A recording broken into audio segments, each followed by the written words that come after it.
Brazil நாட்டைச் சார்ந்த பெண் மாடல் ஒருவரின் பெயரில் 22 போலி வாக்குகள் மூலம் ஹரியானாவில் நடைபெற்ற தேர்தலில் மோசடி நடந்துள்ளது. ராகுல் காந்தி பரபரப்பாக குற்றச்சாட்டு வச்சிருக்கிறாரு. இந்த புகைப்படத்தில் இருக்கிற பெண் தான் பிரேசிலைச் சேர்ந்த மாடல் அழகி. இந்த மாடல் அழகியின் புகைப்படத்தை பயன்படுத்தி தான் ஒரு தொகுதியில் 10 வாக்குச்சாவடி மையங்களில் இருந்து சீமா, சரஸ்வதி, விமலா என வெவ்வேறு பெயர்களில் 22 வாக்குகளை செலுத்தி இருக்கிறாங்க என்று ஆதாரபூர்வமாக ராகுல் காந்தி குற்றச்சாட்டு வச்சிருக்காரு. பிரேசில் மாடலான லாரிசா, இந்தியாவில் என்னுடைய புகைப்படத்தை பயன்படுத்தி மோசடி செய்கிறீங்களா? என்னை இந்தியனாக காட்டி மக்களை ஏமாற்றுகிறார்கள். இது பைத்தியக்காரத்தனம். நாம் எந்த உலகத்தில் வாழ்கிறோம்?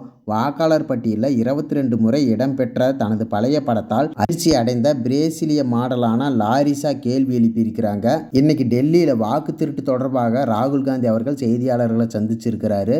மத்திய பிரதேசம், மகாராஷ்டிரா உள்ளிட்ட மாநிலங்களைப் போல ஹரியானாவிலும் வாக்கு திருடப்பட்டுள்ளது. இதனால தான் காங்கிரஸ் அங்கு ஜெயிக்க முடியல என்று ராகுல் காந்தி குற்றம் சாட்டுகிறார்.